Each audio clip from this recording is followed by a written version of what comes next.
Bismillahirrahmanirrahim. Assalamualaikum warahmatullahi wabarakatuh. Innal hamdalillah nahmaduhu wa nasta'inuhu wa nastaghfiruh wa na'udzu billahi min shururi anfusina wa min sayyiati a'malina man yahdihillahu fala mudilla lahu wa man yudlil fala hadiya lahu wa ashhadu an la ilaha illallah وحده لا شريك له وأشهد أن محمدا عبده ورسوله صلى الله عليه وعلى آله وأصحابه والتابعين وتابع التابعين ومن تبعهم بإحسان إلى يوم الدين. يا أيها الذين آمنوا اتقوا الله حق تقاته ولا تموتن إلا وأنتم مسلمون. يا أيها الناس اتقوا ربكم الذي خلقكم من نفس واحدة وخلق منها زوجها وبث منهما رجالا كثيرا ونساء واتقوا الله الذي تساءلون به والأرحام إن الله كان عليكم رقيبا. يا أيها الذين آمنوا اتقوا الله وقولوا قولا سديدا يصلح لكم أعمالكم ويغفر لكم ذنوبكم ومن يطع الله ورسوله فقد فاز فوزا عظيما.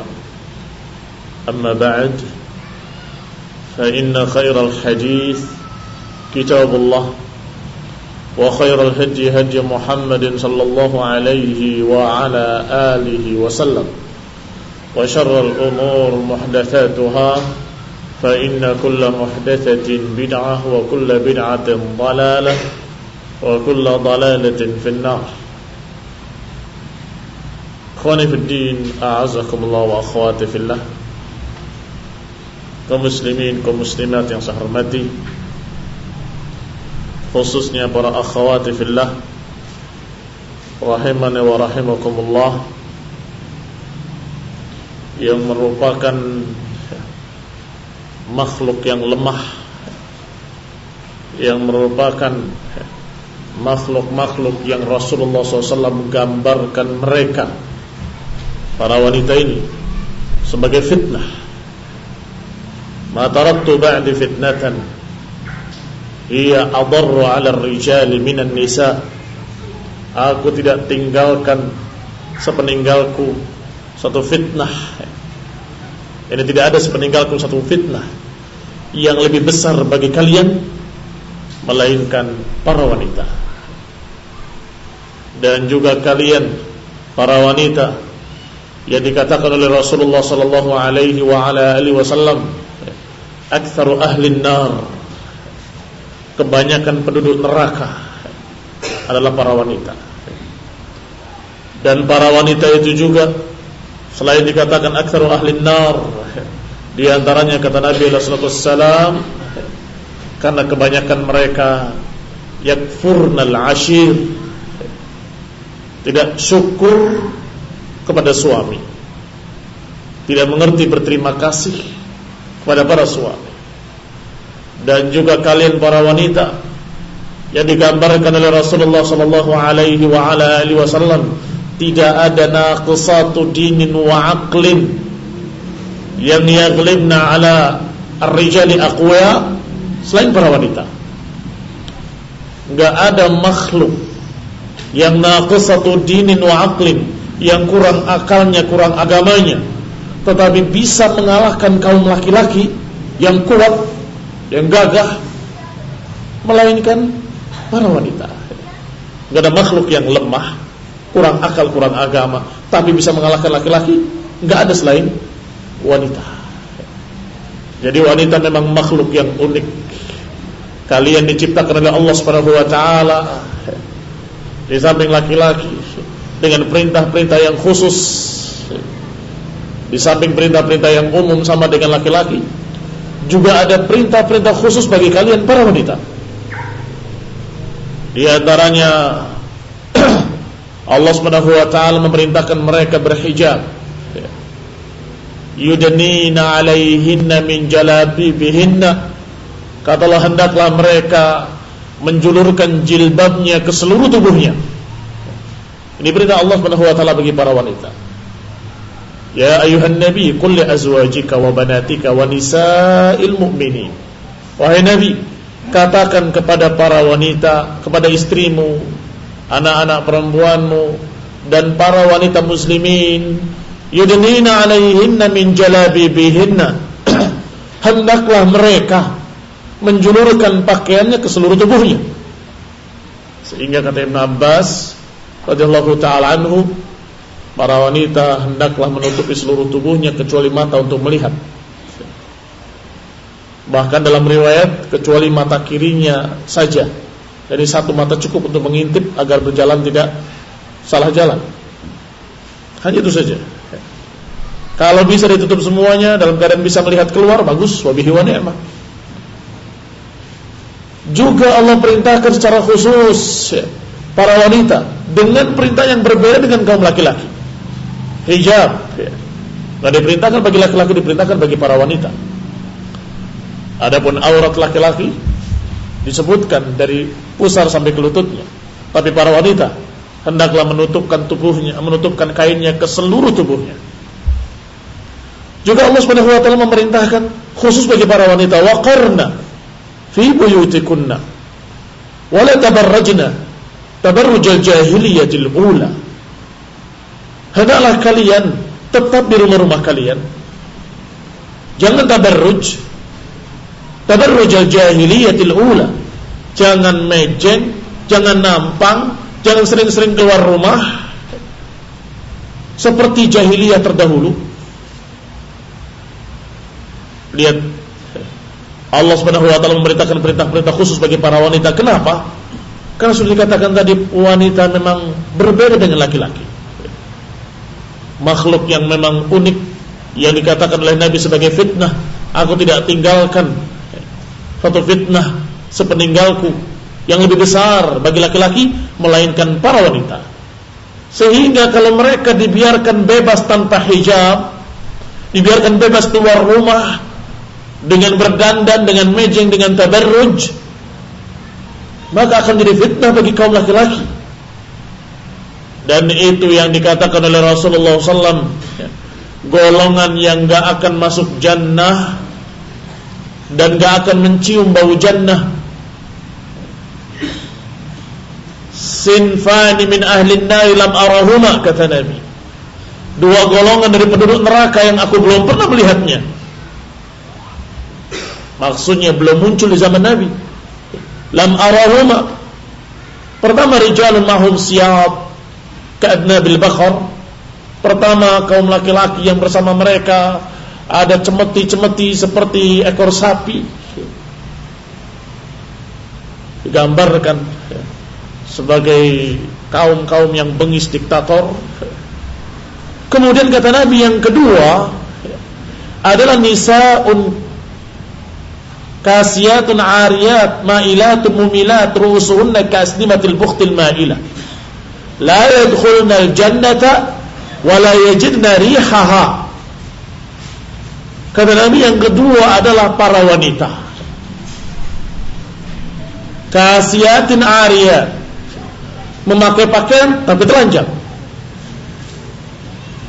ma'ilatun mumilat, melenggok-lenggokkan badannya, memiring-miringkan badannya, ru'usuhunna kasnimatil bukhtil ma'ilah, rambutnya disanggun, disasak tinggi seperti punuk unta yang miring. Kata Nabi, la yadkhulnal jannata, enggak akan masuk surga, wala yajidna rihaha, bahkan tidak akan mencium bau surga. Ini khonibdina azakullah wa akhwati fillah.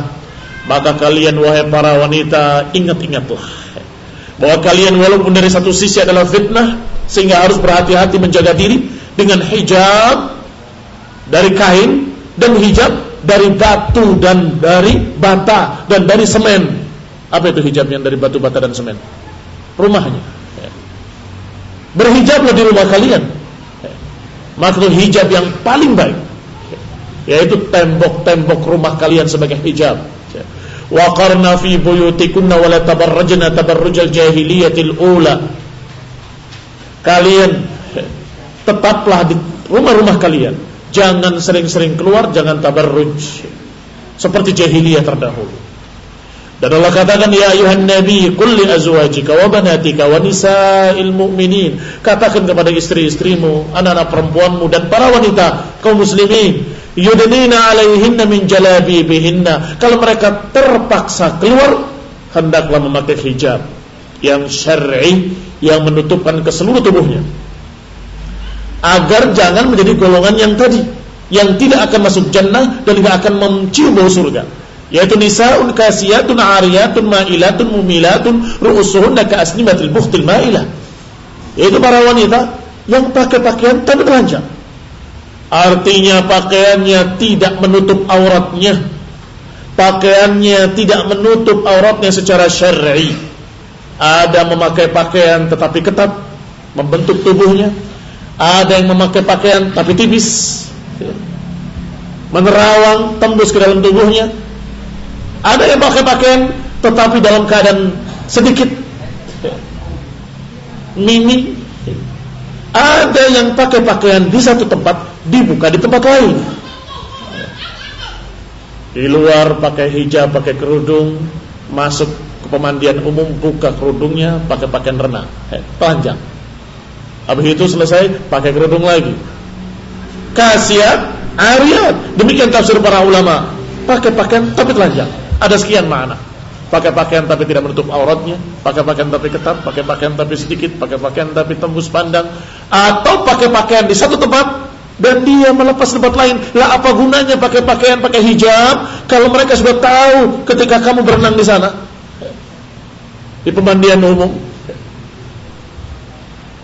Demikian pula ma'ilatun mumilat,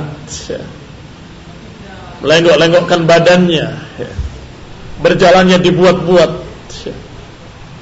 dan sebagian lagi berjalannya berlenggak-lenggok karena terpaksa, karena hak sepatunya sangat tinggi sehingga kalau jalan susah.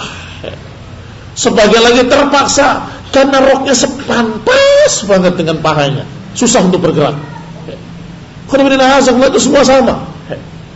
Ma'ilatun mumilat ru'usuhunna ka'asnimatil bukhtil ma'ilah. Dan kemudian rambutnya yang disasak, didandani dengan sekian macam bentuk, semuanya menjadi fitnah. Maka hendaklah para wanita sadar siapa dirinya, bahwa dirinya adalah sebagai fitnah yang harus dijaga, jangan sampai membuat fitnah laki-laki. Yang kedua, hendaklah kalian bangga bahwa Allah Subhanahu wa taala menjaga kalian sebaik-baiknya. Allah perintahkan dengan sekian aturan adalah untuk menjaga kalian, untuk menghijabi kalian, supaya kalian terlindungi, terjaga dari fitnah. Karena mereka yang memakai hijabnya, maka mereka akan dikenal sebagai wanita yang salehah. Kalau dia dikenal sebagai wanita yang salehah, mutadayyinah, yang beragama, masya Allah, sunniyah, salafiyah, maka niscaya orang-orang akan segan kepadanya, nggak berani mengganggu. Masyarakat pun akan paham bahwa ini bukan wanita sembarangan, ini adalah wanita yang mahal harganya, tidak boleh diganggu, bukan wanita murahan. Tetapi kalau mereka sebagaimana digambarkan oleh Nabi, yang Nabi waktu itu belum melihat tapi kita melihatnya dengan banyak, naudzubillah, yaitu kasiatin ariyatin ma'ilatin mumilatin ru'usunna kaslimatil bukhtil ma'ilah, maka mereka itu sungguh murah. Wanita-wanita yang seperti itu adalah wanita-wanita yang murah harganya, seperti jajanan pasar. Siapa saja bisa lihat, siapa saja bisa pegang, bahkan naudzubillah siapa saja bisa coba. Astagfirullahaladzim. Maka kalian wahai ahlus sunnah, kalian wahai wanita-wanita muslimah, mukminah, taqiyah, kalian adalah orang-orang yang dimuliakan oleh Allah Subhanahu wa taala, orang-orang yang dijaga oleh Allah Subhanahu wa taala. Dan juga perintah khusus yang berikutnya bagi para wanita, Kalau laki-laki disuruh untuk bertebaran di muka bumi untuk cari maisha, sedangkan perempuan disuruh waqarna fi buyutikunna. Dan juga yang berikutnya, para wanita diperintahkan untuk tunduk pada suaminya, untuk taat pada suaminya, untuk menghormati suaminya dan menjaga harta suaminya, sebagaimana Allah Subhanahu wa taala menyatakan tentang para wanita. Fasalihatu qanitatun hafizatun lil ghaib. Wanita yang salihah adalah wanita yang qanitah, yang tunduk taat kepada Allah Subhanahu wa taala pertama dan terutama, dan kemudian kepada suaminya. Dan kemudian kata Allah, hafizatun lil ghaib bima hafizallah, dan menjaga dirinya dan harta suaminya ketika tidak ada suaminya. Menjaga dirinya dan menjaga harta suaminya ketika tidak ada suaminya. Ini wanita yang salehah, yang tunduk taat pada suaminya, sehingga dia ridha kalau suaminya berbuat amalan-amalan yang saleh, beribadah kepada Allah, pergi ke masjid, mendatangi kajian-kajian ilmu, bersedekah. Jangan sampai kalian para wanita menjadi majbanah wa mabkhalah. Jangan sampai kalian para wanita seperti anak-anak, menjadi penyebab suaminya jadi penakut, menjadi penyebab suaminya menjadi pengecut, menjadi penyebab suaminya bakhil, menjadi penyebab suaminya kedekut, bakhil, gak mengeluarkan hartanya. Kenapa? Selalu ditegur istrinya. Kemana kan uangnya? Kalau disedekahkan, disedekahkan. Kita masih kurang, anak kita masih begini, masih begitu. Akhirnya suaminya takut kalau mau sedekah, sembunyi-sembunyi. Astagfirullahaladzim. Jangan sampai menjadikan suami pengecut.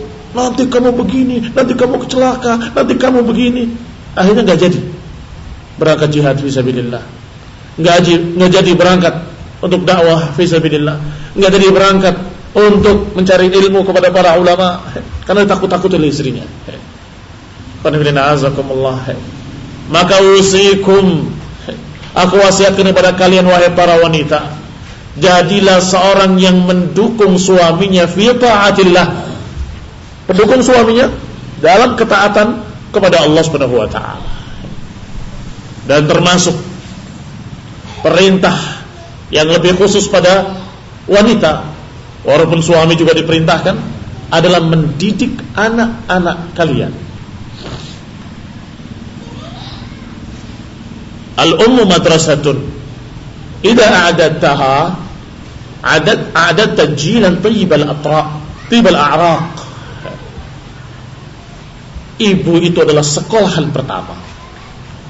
Kalau engkau persiapkan ibu untuk anak-anak kalian dengan baik, maka berarti engkau menyiapkan satu generasi yang baik.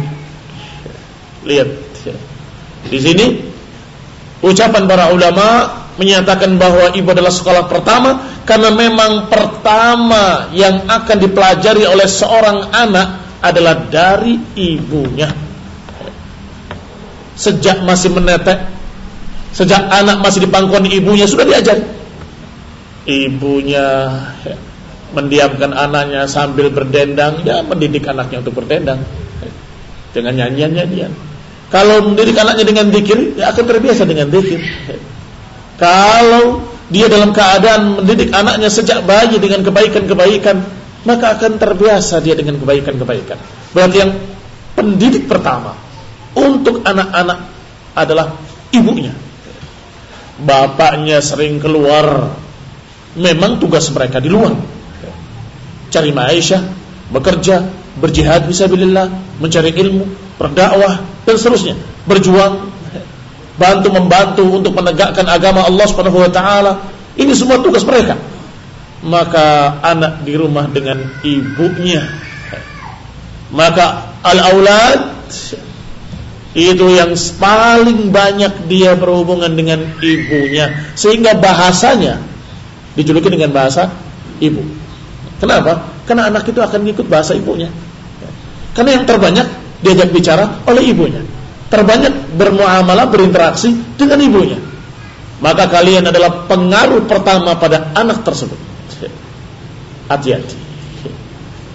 Jadikanlah pengaruh pada anak-anak kalian adalah pengaruh yang baik. Jadikanlah apa yang kemudian diturunkan pada anak-anak kalian adalah perangai akhlak yang baik, sikap yang baik, ucapan-ucapan yang baik, dan seterusnya dan seterusnya. Demikian pula yang berkait dengan semuanya, laki-laki maupun wanita, adalah adab az-zamalah, adab bergaul.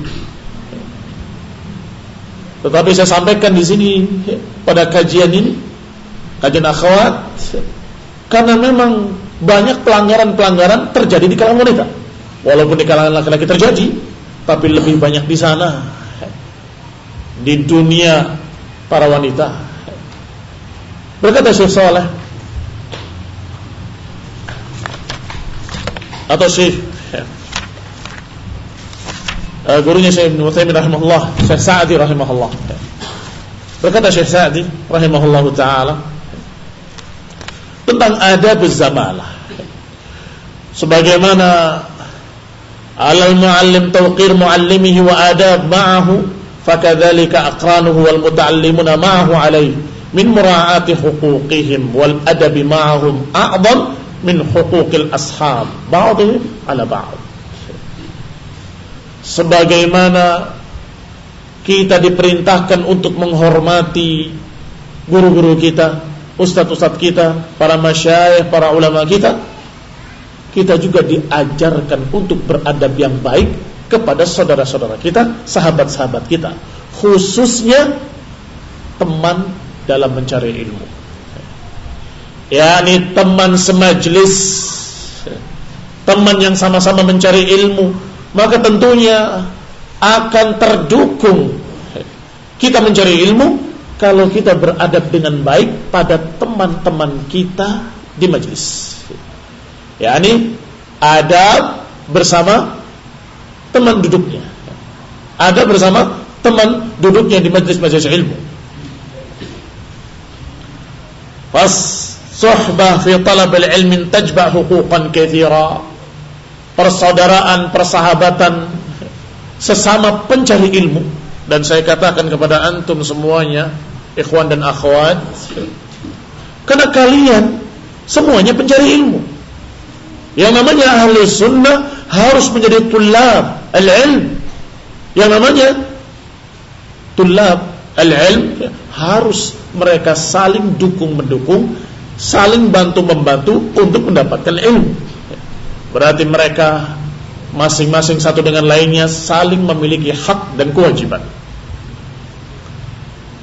Lianna lahum haqqul ukhuwah was-suhbah wa huququl intima' ila muallimihim. Karena mereka lebih banyak memiliki hak daripada orang lain.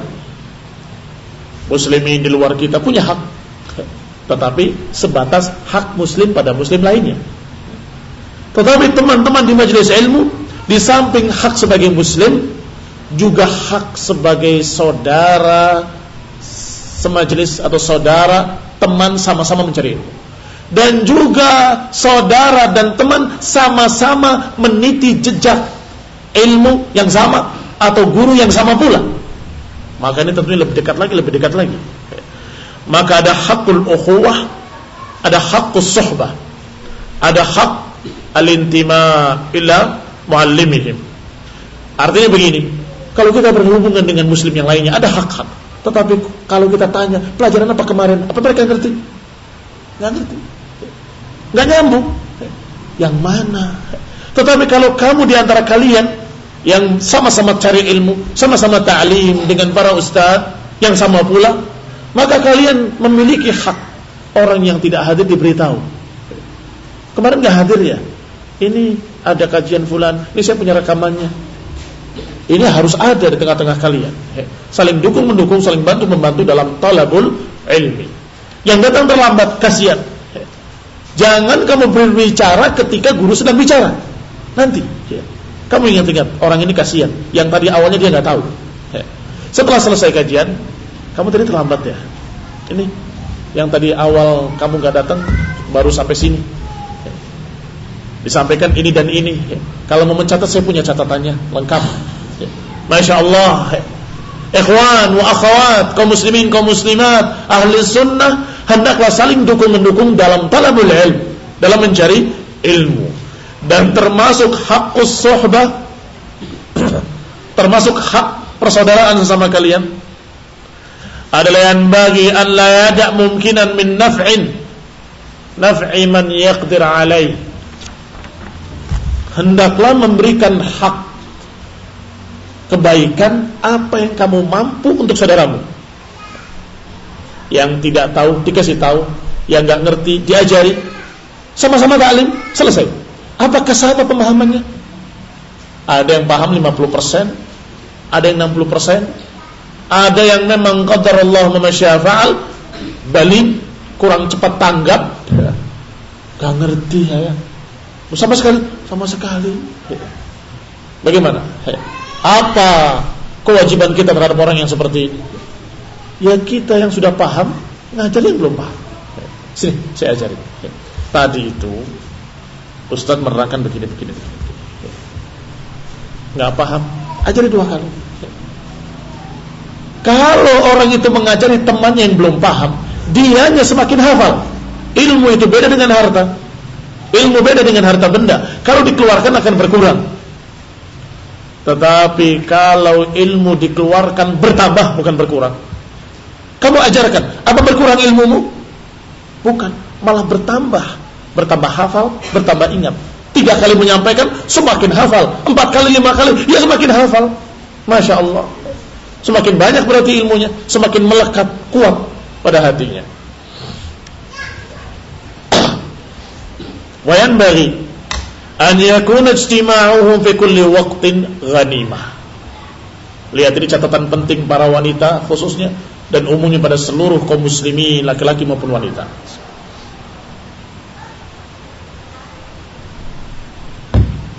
Hendaklah pertemuan-pertemuannya, ketika kumpul ngobrol, fi kulli waqtin, dalam waktu kapanpun, jadikan sebagai ghanimah yata'allam fiha al-qasir mimman huwa a'la minhu. Jadikan tempat itu, kesempatan berkumpulnya, untuk membicarakan ilmu, faedah-faedah ilmu. Yang tidak tahu tanya pada yang tahu menyampaikan pada yang tidak tahu, saling berdiskusi, mengingat-ingat pelajaran, mengingat-ingat ilmu, mengingat-ingat hadis, mengingat-ingat ayat Allah Subhanahu wa taala. Ini semestinya majlis-majlis ahli sunnah. Maka para akhwat fillah, jangan jadikan majlis kalian majlis ngerumpi, majlis ghibah, menceritakan kejelekan orang lain. Hendaklah jadikan majlisnya sebagai majlis-majlis yang berfaedah. Wa ya'lam al-'arif yu'allim al-'arif ghairu 'arif. Ajarkan orang yang paham kepada orang yang tidak paham. Wa yatatarahuna minal masail an-nafi'ah, dan saling bertanya atau saling melemparkan pertanyaan. Bukan ngetes, tapi latihan. Coba, daripada tebak-tebakan kosong. Bagaimana kalau kemudian salah seorang mereka nanya, yang lain jawab, hadis ini riwayat siapa? Hadis yang ini bagaimana bunyinya? Coba sekalian dalil tentang masalah ini. Liyahmilu hammahum ma'qudan ala ma hum bisadadi. Kata Syekh Sa'di rahimahullah, agar majlis-majlis mereka bermanfaat, dan agar majlis-majlis mereka terkait dengan tujuan utama kita hidup di dunia, yaitu mencari keridhaan Allah Subhanahu wa ta'ala dan mempelajari ilmu agama agar kita bisa berjalan di jalan yang tepat dan benar. Selanjutnya kata Syekh, madar al-istighal bin nas, bahayanya sibuk membicarakan orang. Ada bahayanya. Wal yahdharu min al-ishtighali bin nas. Kata Syekh rahimahullah, wal yahdharu, hendaklah berhati-hati mereka dari sibuk membicarakan orang, wa taftish an ahwalihim, atau memeriksa keadaan orang. Sensus, si fulan sudah punya udah punya kulkas. Oh, si fulan sudah punya ini, sudah punya itu. Iya ya, si fulan begini. Ngapain? Termasuk baiknya Islam seseorang adalah kalau dia meninggalkan apa yang bukan urusan baginya. Min husnil islamil mar tarkuhu ma la ya'ni. Apa urusan dia, itu namanya tadakhul fi ahwalin nas, ikut campur pada urusan orang. Biar saja urusan mereka. Ngapain? Wala aib, apalagi membicarakan aib. Membicarakan seperti itu ada sudah sia-sia. Membicarakan si fulan sudah punya ini, si fulan sudah punya itu. Assalamualaikum. Bertamu. Ada keperluan Om. Oh, enggak, main-main saja. Oh, saya bisa ke belakang. Oh, padahal tuan rumah keberatan. Takut ini urusannya fudul ini pasti. Pengen tahu belakangnya kayak apa. Ya terpaksa, yang namanya tuan rumah. Silahkan. Belakang lihat. Wah, ininya, mebelnya bagus. Buat bahan cerita. Sama sekali dia nggak ingin ke belakang. Ini namanya taftish fi ahwalin nas. Ini namanya tajassus. Wala tajassasu wala yaghtab ba'dukum ba'd. Kata Allah Subhanahu wa taala, jangan tajassus, jangan cari-cari, pengen tahu ini, pengen tahu itu. Kayak intel, kayak jasus, buat bahan ngobrol. Besok tahu kamu si fulana, oh fulana itu ternyata sekarang begini. Saya tahu loh rumahnya, belakangnya begini. Dia sudah punya ini, sudah punya itu. Ngapain? Daripada kamu ngobrol seperti itu, yang orangnya belum tentu suka dibicarakan di sana, belum tentu suka dibongkar semua apa yang ada di rumahnya, belum tentu senang dia. Apalagi dalam keadaan diceritakan yang jelek-jeleknya, tapi kotor. Misalnya, saya pernah masuk, jijik itu begini. Astagfirullahaladzim. Jadikan majlis kalian, wahai para akhwat fillah, wahai para ummahat, wahai para wanita, manfaatkan majlis-majlis kalian bukan untuk ngobrol kosong, untuk ngerumpi, untuk ghibah, untuk menceritakan fulana wa fulana. Jadikan sebagai faedah ilmu. Tanyakan apa yang kemarin dibahas kamu gak hadir. Tanyakan apa yang kemarin dibahas kamu belum paham. Kemarin itu saya ada yang belum paham, ganjel di benak saya. Tanyakan, sehingga majlisnya majlis yang bermanfaat. Ketika ada seseorang yang datang ke perumahan Ahlu Sunnah, perumahan akhwat, yang sekian ratus kakak atau 100 kurang lebih ya, kepala keluarga di sana. Ternyata banyak kasus-kasus akhwat, kasus begituan. Yang ini bermuasan dengan itu karena digibahi di sana, karena berguna karena begitu, macam-macam. Sampai orang tadi berkata, kok nggak ada bedanya ya? Perumahan salafin dengan perumahan orang umum sama saja. Bahkan sebagian perumahan orang umum bahkan nggak seperti itu. Mereka nggak peduli. Ya, ini masing-masing dengan rumahnya sendiri-sendiri. Hanya saja biasanya orang awam tidak pedulinya karena memang tidak peduli dan tidak ingin bantu, sehingga nggak mau tahu tetangganya, nggak ada wudu. Ini sebaliknya, semua harus tahu. Jarum jatuh di rumahnya si fulana, tahu dia. Jarum jatuh tahu, oh jarumnya si fulana jatuh. Ini adalah satu perkara yang sesungguhnya nggak pantas terjadi di tengah-tengah akhwat ahli sunnah, apalagi ikhwan. Iya kan? Kalau tengah-tengah ikhwan berarti dua masalahnya. Kesalahan yang pertama, yang kedua mirip akhwat. Dua kesalahannya. Satu sama dosanya tadi, ghibah juga dosa bagi laki-laki, sama dosa bagi perempuan, dan seterusnya. Plus ditambah, kok mirip akhwat. Gak pantas. Kok kayak perempuan, isinya ghibah, ceritakan si fulan. Alhamdulillah. Ikhwan, biasanya jarang yang demikian. Kenapa? Mereka sibuk dengan urusan-urusan yang penting yang mereka ditugaskan oleh Allah Subhanahu wa taala. Pertama, urusan agamanya.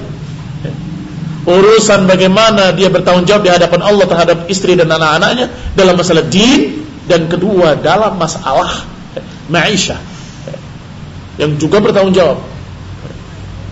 Maka mereka sibuk. Alhamdulillah, kaum muslimin, kaum muslimat yang saya hormati.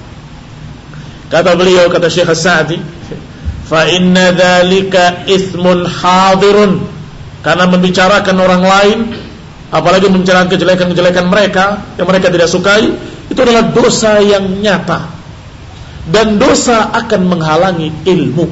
Dosa akan menghalangi ilmu.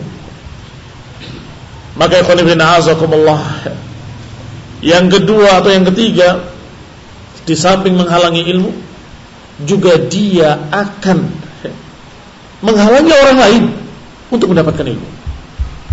Bagaimana? Ada orang baru mau ngaji, duduk tengah-tengah akhwat. Ini cadar aja belum pakai, dia masih pakai kerudung aja. Melihat bagaimana perangai mereka seperti itu, besoknya nggak mau ngaji lagi. Ngapain? Kok seperti itu? Ini kan jadi fitnah. Menghalangi orang lain untuk mencari ilmu. Tetapi kalau ahli sunnah dengan akhlaknya ahli sunnah, maka insya Allah perangainya sudah dakwah. Adab dan akhlaknya sudah mengajak mereka kepada fadilah. Apalagi plus menyampaikan ilmu. Masya Allah, menyampaikan pada mereka tambahan-tambahan ilmu. Maka ini adalah sesuatu yang kebaikan di atas kebaikan. Al-qanaah bil yasir, yang juga penting bagi para wanita adalah merasa cukup dengan apa yang ada. Merasa cukup dengan apa yang ada adalah qanaah, dan qanaah adalah sifat mulia yang diajarkan oleh Rasulullah sallallahu alaihi wa ala alihi wasallam. Merasa cukup apa yang diberikan oleh suami, merasa cukup dengan apa yang diberikan oleh Allah melalui tangan suami. Jangan dikira kalau apa yang diberikan suami itu seakan-akan bukan pemberian Allah, kemudian boleh diprotes, kok cuma segini, kok begini, kok begitu. Itu pemberian Allah. Kalau ditanya suami mana yang pengen sedikit ngasihnya, iya kan? Gak ada. Semuanya ingin memberikan yang terbaik maunya. Tetapi kadang-kadang berhasil mereka usaha, kadang-kadang gagal. Kadang-kadang mereka mendapatkan banyak, kadang-kadang mendapatkan sedikit, kadang-kadang bahkan tidak mendapatkan sama sekali. Maka hendaklah para wanita sabar dan qanaah, merasa cukup dengan apa yang Allah berikan. Saya ulangi, merasa cukup dengan apa yang Allah berikan melalui tangan suami. Alhamdulillah, tidak apa-apa, kita cukup kok dengan ini saja. Masya Allah. Menjadikan Allah Subhanahu wa ta'ala cinta kepadanya, ridha kepadanya, dan juga menjadikan suami kalian semakin cinta kepada kalian. Iya kan? Ketika kalian membawa dalam keadaan sedih, karena sedikit, ternyata diterima dengan gembira. Enggak apa-apa, alhamdulillah. Kita cukup kok dengan ini, cukup kok dengan itu. Apa enggak senang suami? Semakin tinggi cintanya. Dan kalau suami cinta kepadanya, masya Allah, itu adalah suatu kebahagiaan. Kebahagiaan bagi suaminya dan kebahagiaan bagi istrinya. Maka dikatakan oleh Rasulullah SAW, hati-hati, perhatikan dirimu, bagaimana kedudukannya terhadap suamimu. Lihat dirimu terhadap suami. Fa innahu jannatuki wa naruki, atau kama qala sallallahu alaihi wa ala alihi wasallam. Karena suamimu itu adalah surgamu dan nerakamu. Kalau kamu menjadikan suamimu begini dan begitu jadi neraka, maka ya kamu sendiri yang merasakan nerakanya. Mengerikan. Kalau kamu menjadikan suamimu ridho, kamu sendiri akan mendapatkan kebahagiaannya. Yani jannahmu dan narmu di dunia ini ya suamimu. Maka lihat dirimu terhadap suamimu bagaimana. Kalau menjadikan suamimu ridho, kamu akan merasakan bahagia. Kalau menjadikan suamimu dalam keadaan tidak ridho, marah, nggak suka, jengkel, apa jadinya? Rumah terasa panas. Dia nggak tenang di rumah, gelisah. Yang ada di pikirannya bagaimana saya cari istri baru. Iya Pak. Iya Pak ya. Jadi akui saja. Akui saja. Emang nyatanya demikian. Kenapa? Karena memang apa yang terjadi pada mereka ketika tidak meridhokan suaminya, tentunya suami berpikir bagaimana bisa mendapatkan yang lebih saleh dari dia, yang lebih baik dari dia, yang lebih ridho kalau diberi dengan sedikit. Kaum muslimin yang saya hormati. Hanya saja sebagian mereka enggak berani, sebagian mereka berani, kan begitu untuk taat. Tapi pikirannya ada, pikiran tersebut. Lo terus marah-marah. Wa akhwati billah, kaum muslimin kaum muslimat yang saya hormati. Kamu sendiri yang membuat suamimu seperti itu. Kamu sendiri yang membuat suamimu dalam keadaan begini dan begini. Berikan apa yang terbaik untuk suamimu. Harapkan keridhaan Allah Subhanahu wa taala dan kemudian keridhaan suami. Dan kemudian artinya di bawah. Harapan kita kepada Allah Subhanahu wa taala itu yang terutama dan utama. Cari keridhaan Allah. Dan kemudian keridhaan suami. Masya Allah, kalau suami wafat dalam keadaan ridho terhadap istrinya, ini masalah yang sangat tinggi kemuliaannya bagi seorang wanita. Wanita meninggal dalam keadaan suaminya ridho kepadanya, maka dia dalam keadaan baik, meninggal dalam keadaan baik. Para wanita itu Masya Allah, walaupun dari satu sisi sebagai fitnah, tapi sisi lain wanita itu sangat mudah, dimudahkan oleh Allah untuk masuk jannah, untuk masuk surga, digampangkan oleh Allah Subhanahu wa taala. Para wanita idza salat khamsaha wa samat syahraha wa ata'at ba'laha. Para wanita kalau sudah salat 5 waktunya, sudah puasa yang wajibnya, kemudian taat suaminya, maka silakan masuk dalam jannah min ayyi abwabi thamaniyati sya'at. Silakan masuk ke surga dari pintu manapun yang 8. Silakan pilih. Hanya disebut 3. Salat yang wajibnya, puasa yang wajibnya, dan taat pada suaminya. Gampang toh? Tetapi sungguh prakteknya sangat sulit. Karena gangguannya dari para syaitan sangat banyak. Syaitan dalam bentuk jin dan syaitan dalam bentuk manusia. Syaitan dalam bentuk jin dan syaitan dalam bentuk manusia. Jinnya membisik-bisikkan, kamu kok terima saja begini dan begitu, kenapa enggak protes? Syaitan manusianya, teman-teman yang jelek, Assalamualaikum, kamu katanya begini-begini sama suamimu, kok nurut kamu? Astagfirullahaladzim, kamu datang jauh-jauh ke rumah saya untuk itu, keluar kamu dari sini. Kalau tegas, tapi kebanyakan enggak bisa jawab. Jangan mau urus sama suamimu. Ngapain? Enak saja laki-laki itu. Wah, itu bahasa-bahasa syaitanah. Setan-setan perempuan dalam bentuk manusia datang menggoda para istri-istri yang baik supaya enggak baik. Istri-istri yang salehah supaya enggak tunduk pada suaminya dengan bahasa-bahasa yang dibuat-buat. Kadang ada yang sengaja, berarti memang benar-benar syaitan, naudzubillah. Ada yang tidak sengaja. Loh, apa ada menggoda enggak sengaja? Ada. Menggoda tapi enggak sengaja karena bodohnya. Datang saudara perempuannya, karena belum ngaji, enggak ngerti. Aduh, kamu pucat banget. Kenapa enggak pakai gini, enggak pakai gitu? Suruh berdandan, keluar rumah dalam keadaan dia enggak pakai sadar. Disuruh berdandan, pakai lebih dikit aja supaya enggak kelihatan pucat. Ikhlas banget nasihatinya, enggak niat. Kata suami saya enggak boleh, kata saya. Ya, suami kamu kan enggak tahu. Sekian banyak penyakit-penyakit yang menghalangi seorang wanita untuk tunduk pada suaminya. Padahal kalau dia mau salat 5 waktunya, mau puasa yang wajibnya, kemudian taat suaminya, silakan masuk ke surga yang manapun yang dia sukai. Ketika Rasulullah SAW menyatakan tentang seorang wanita, dikatakan dia adalah perempuan ahli surga, ahli jannah. Ada seorang sahabiah yang penasaran, pengen tahu, kamu itu dikatakan oleh Nabi sebagai perempuan ahli jannah, apa sih istimewanya? Coba ceritakan. Kata dia, nggak tahu, saya nggak merasa istimewa dalam apapun. Ditanya tentang sholatnya, kurang lebih sama. Ditanya tentang puasanya, kurang lebih sama. Ditanya semuanya hampir sama, nggak ada yang lain. Setahu saya nggak ada. Hanya saja kalau saya ditinggal suami saya bekerja, saya membayangkan sedih atau merasakan betapa beratnya suami saya di luar. Capek dia, lelah dia, panas, terik panas matahari di padang pasir. Maka ketika beliau datang, langsung aku siapkan air yang dingin untuknya. Karena saya tahu, merasakan betapa capeknya dia di luar. Kata sahabat tadi, itu insya Allah yang dimaksud. Ini insya Allah yang dimaksud.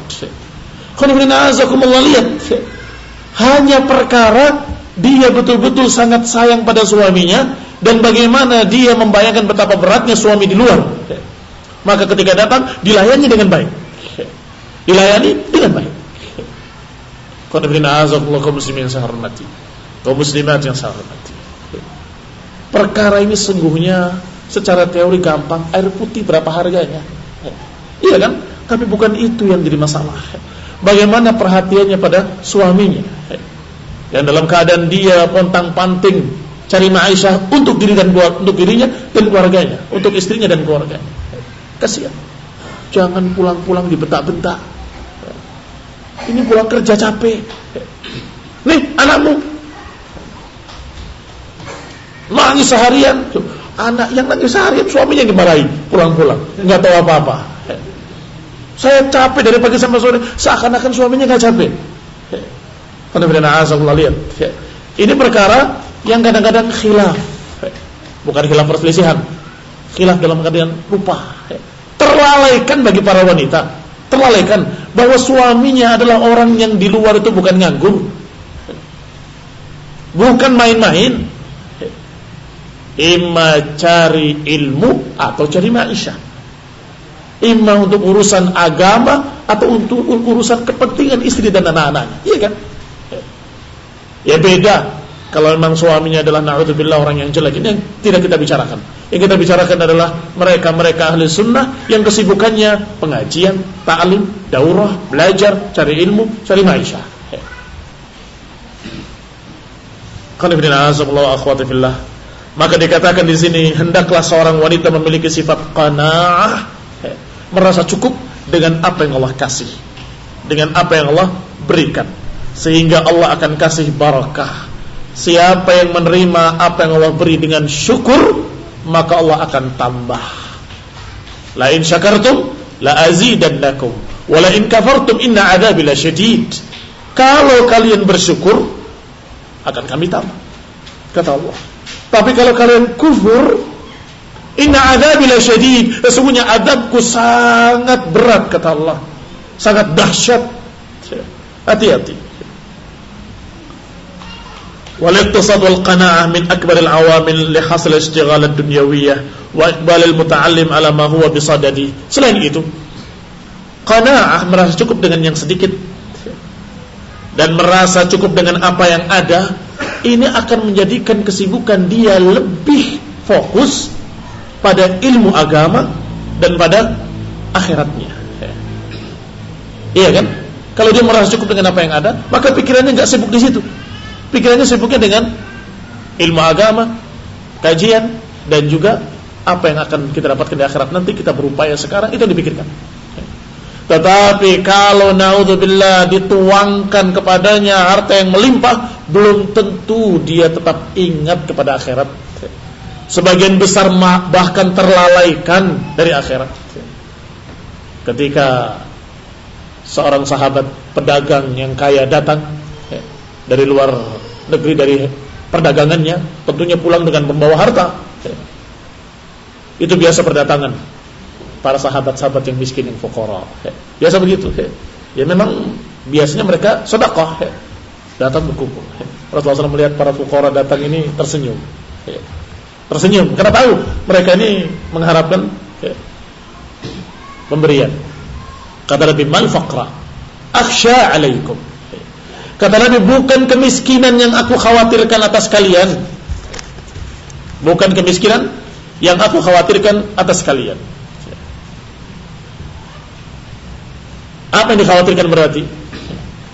Justru yang aku khawatirkan dituangkannya harta kepada kalian sabba. Aksya, khawatir akan dituangkannya kepada kalian harta dunia. Hatta la yazighu qalba ahadikum illahi, hingga tidak menyimpang, tidak sesat hati salah seorang kalian kecuali karena harta tersebut.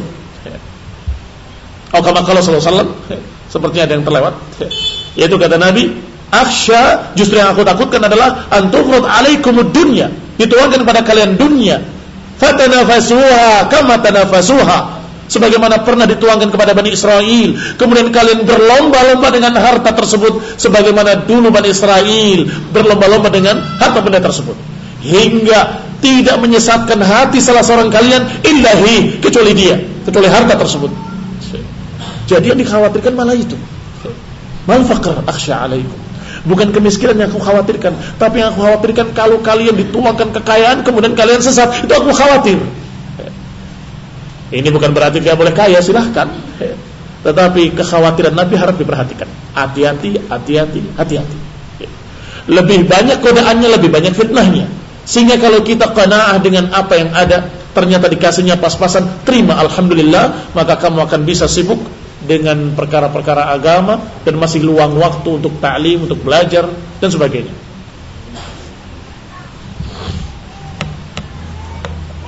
Barakallahu fikum. Wassalatu taufiq wal afiyah. Nasallahu hidayah lana wa lakum wa li jami'il muslimin. Subhanaka wa bihamdika la ilaha illa anta astaghfiruka wa atubu ilaik. Assalamualaikum warahmatullahi wabarakatuh.